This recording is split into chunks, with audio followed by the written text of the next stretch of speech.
Halo sahabat inovasi, jumpa bersama saya Dery Carisanti dari Badan Litbang Provinsi Sumatera Selatan dalam acara One Day, One Innovation.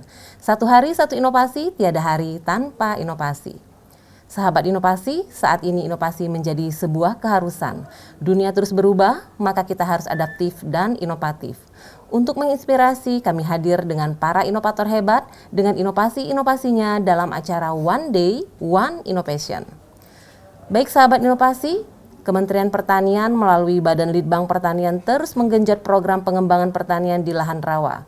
Kegiatan-kegiatan dari program yang dikenal dengan nama Serasi terus difokuskan dan mendapatkan prioritas. Nah, apa itu Serasi? Baik, saat ini telah hadir bersama kita ASN Inovatif, Ibu Insinyur Asmaniar MSI dari Dinas Pertanian Tanaman Pangan dan Hortikultura Provinsi Sumatera Selatan. Selamat datang Ibu. Terima kasih Mbak. Iya, sehat Bu ya? Sehat, Alhamdulillah. Baik Ibu Asmaniar ya saya panggil. Ya Mbak. Ya. Iya. Bagaimana Bu? Di kantor udah masuk full ya? Sudah Mbak. Alhamdulillah. Ya, kita doakan saja semoga COVID-19 cepat berlalu Bu ya. Amin. Agar perekonomian Sumatera Selatan kembali bangkit. Iya Mbak. Iya. Baik Ibu Asmaniar, ini inovasinya berjudul Serasi. Menarik sekali. Apa bisa dijelaskan Ibu? Apa sih ide munculnya inovasi ini? Ya. Baik. Assalamualaikum warahmatullahi wabarakatuh. Salam sejahtera bagi kita semua. Perlu kita ketahui Mbak, kalau Serasi itu singkatan dari Selamatkan Rawa, Sejahterakan Petani. Nah, pada tahun 2019 itu Kementerian Pertanian melakukan program Serasi ini. Program Serasi ini adalah untuk mengoptimalisasikan lahan rawa. Iya. Nah, di mana Sumatera Selatan sendiri banyak lahan rawa ya Mbak ya. Iya, betul. Ada yang lahan tidur, ada yang masih dari satu kali tanam. Nah, diharapkan dengan Serasi ini yang lahan 1 kali tanam bisa dilakukan menjadi 2 kali tanam, dan 2 kali tanam bisa menjadi 3 kali tanam. Iya. Di mana dengan adanya program Serasi ini melalui Kementerian Pertanian, fokus dari program ini adalah perbaikan jaringan irigasi dan fasilitasi bantuan sarana produksi. Di mana dengan kegiatan Serasi ini diharapkan dapat meningkatkan taraf hidup petani, dalam hal ini masyarakat tani ya Mbak ya.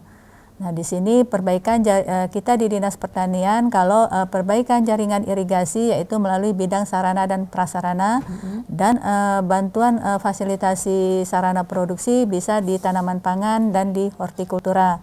Nah, kebenaran di tahun 2019 yaitu Kementerian Pertanian juga membantukan di hortikulturanya, karena tanaman hortikultura itu merupakan tanaman yang komersial ya Mbak ya, yang bisa harganya lebih tinggi dibandingkan dengan padi ya Mbak ya. Jadi untuk menambah pendapatan petani diharapkan dengan bantuan tanaman hortikultura dalam bentuk bibit ini. Baik Ibu, bisa dijelaskan bagaimana prosesnya? Mungkin dari pemberian bantuan bibit dan benih-benih itu bisa, silakan Bu. Ini begini ya Mbak, proses pelaksanaan Serasi ini dari awalnya itu kita kementerian misalnya menargetkan berapa puluh ribu hektar untuk komoditi perbaikan jaringan irigasi dan bantuan benih hortikultura. Jadi di situ diusulkan kelompok tani oleh Dinas Pertanian Kabupaten Kota, di mana Dinas Pertanian Kabupaten Kota itu usulan dari tingkat lapangan ya Mbak, dalam hal ini tingkat desa. Nanti di situ ada penyuluhnya, ada kepala desanya, di situ kelompok taninya, dan kelompok taninya itu sudah terdaftar di Simluhtan, Sistem Penyuluh Pertanian. Setelah itu dari kabupaten, dari lapangan diusulkan kabupaten mengusulkan ke provinsi. Dari provinsi nanti itu kita rekap dan diverifikasi, dicek ke lapangan sesuai atau tidak itu yang di lapangan ya Mbak. Sesuai dengan survei enggak ya? Ya, kalau sudah oke, ya itu sudah dari kabupaten ke provinsi sudah verifikasi, melakukan ke lapangan, kita sampel kelompok-kelompok yang akan menerima bantuan. Setelah itu langsung diadakan proses pengadaan. Misalnya kalau untuk jaringan irigasi, yaitu di bidang sarana dan prasarana pengadaannya. Setelah bidang sarana prasarana telah melakukan perbaikan saluran irigasi, sudah selesai, baru kita masuk ke hortikulturanya. Apakah dia sudah mau tanam padi dulu atau hortikultura. Nah, setelah tanaman, misalnya dia mau menanam tanaman pangan dulu, misalnya padi, nanti hortikulturanya itu bisa ditanam di pinggiran pematang atau di bedengan-bedengan yang di sekitar. Dan proses penanaman hortikultura itu tidak harus habis dalam satu kali tanam, karena kan bibitnya itu bisa ditanam berkali-kali itu Mbak, untuk hortikultura. Nah, setelah kita proses bantuan itu ya kita koordinasi ke lapangan, kita pembinaan, pemantauan itu ya Mbak, ke lapangannya itu untuk ini. Kita itu bisa ini Mbak, untuk bantuan hortikulturanya itu kita ada permintaan dari kabupaten itu di Oku Timur itu seluas 458 hektar. Kemudian di Oki seluas 600 hektar, di Banyuasin ada 30 hektar, Muara Enim 40 hektar, Muba 60 hektar, dan Kabupaten Pali ada seluas 50 hektar. Itu untuk bantuan hortikulturanya aja itu Mbak ya. Yang kalau yang di perbaikan jaringan irigasinya lebih banyak. Karena di hortikultura itu karena benihnya mahal jadi terbatas bantuan untuk bibitnya. Jadi tidak sesuai dengan perbaikan yang di bidang sarana prasarana. Misalnya di sarana prasarana 40 ribuan, kita hanya 1.258 hektar untuk tapi di itu sudah sangat bermanfaat bagi petani. Bu. Jadi ada sawi, kangkung, bayam itu Mbak ya, untuk yang panennya cuman hanya umur 3 hari. Ada pare, timun itu Mbak. Setelah di pertanaman kita kan melakukan pembinaan, pemantauan ya Mbak ya. Nah, dari hasil continue ya dilakukan. Karena benih itu kan banyak jumlahnya ya Mbak.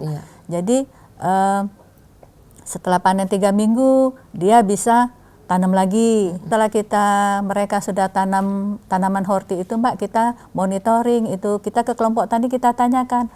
Mereka sangat terbantu dengan kegiatan bantuan benih horti ini.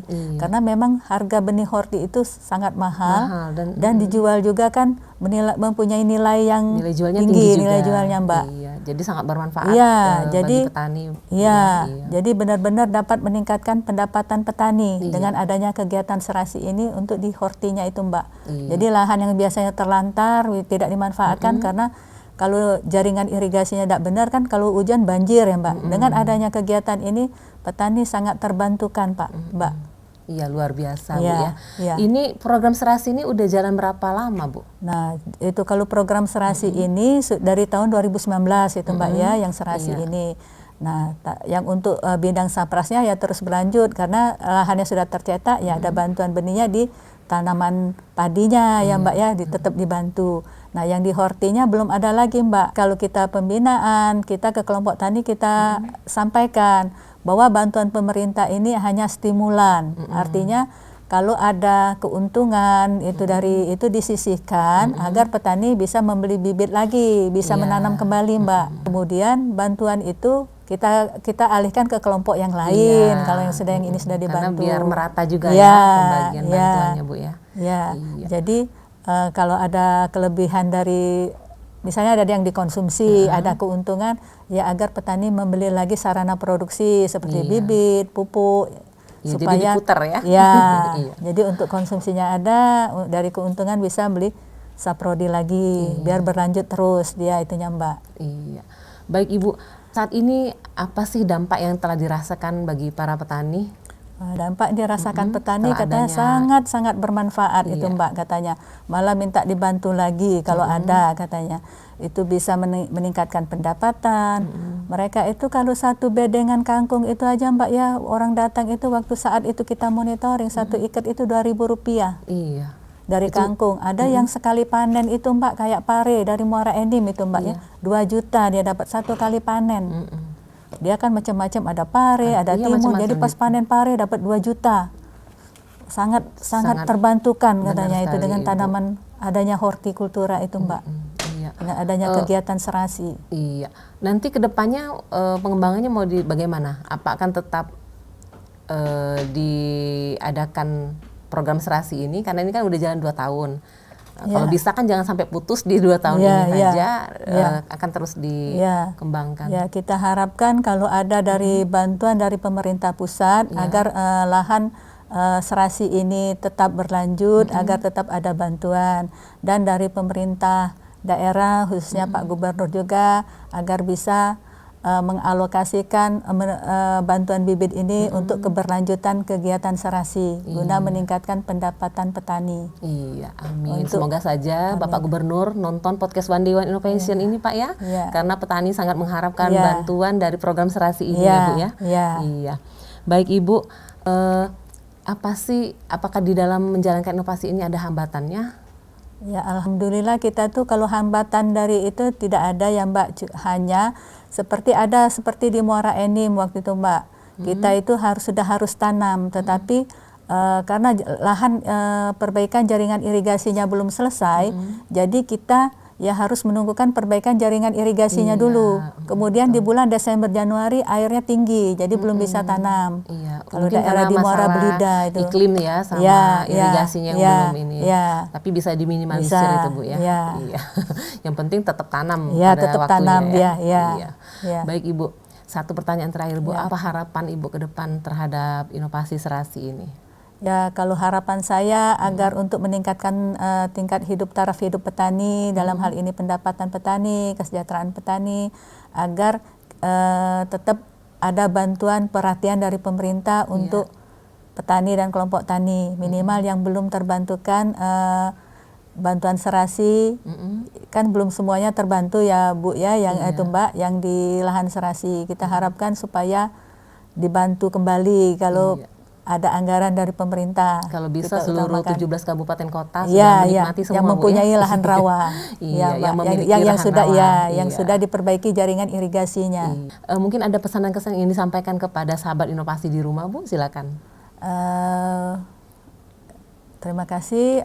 Saya harapkan untuk teman-teman atau kelompok tani yang ada di lapangan agar tetap terutama yang kelompok tani yang dapat kegiatan serasi maupun yang bukan serasi agar tetap untuk meningkatkan taraf hidup agar tetap berinovasi, tetap berkelanjutan lahan yang setelah dibantu pemerintah, karena bantuan pemerintah itu tidak setiap saat, agar dimanfaatkan sebenar-benarnya yang sudah dibantukan oleh pemerintah. Itu aja Mbak. Terima kasih saya ucapkan atas nama Dinas Pertanian kepada Bapak Gubernur yang penuh perhatian ke bidang pertanian dengan adanya bantuan dana dari APBD maupun dari APBN dapat berkelanjutan kegiatan di bidang pertanian ya Pak ya Mbak, di bidang pertanian. Kemudian untuk Kepala Dinas Pertanian, terima kasih karena dengan adanya kegiatan ini kita dapat berinovasi ke tingkat lapangan. Iya, terima kasih banyak Ibu Asmaniar atas kehadirannya di podcast kami One Day One Innovation Bu ya. Tetap terus menginspirasi sahabat inovasi di rumah Bu, dan tetap terus berkarya dan kami tunggu lagi inovasi-inovasi selanjutnya Bu ya. Baik. Sahabat inovasi, keberhasilan program serasi ditentukan oleh 4 kunci utama, yakni kesiapan inovasi, kesiapan rancangan, kesamaan persepsi, dan sistem koordinasi. Program serasi melibatkan banyak unit kerja dan pemerintah daerah, karenanya koordinasi menjadi sangat penting.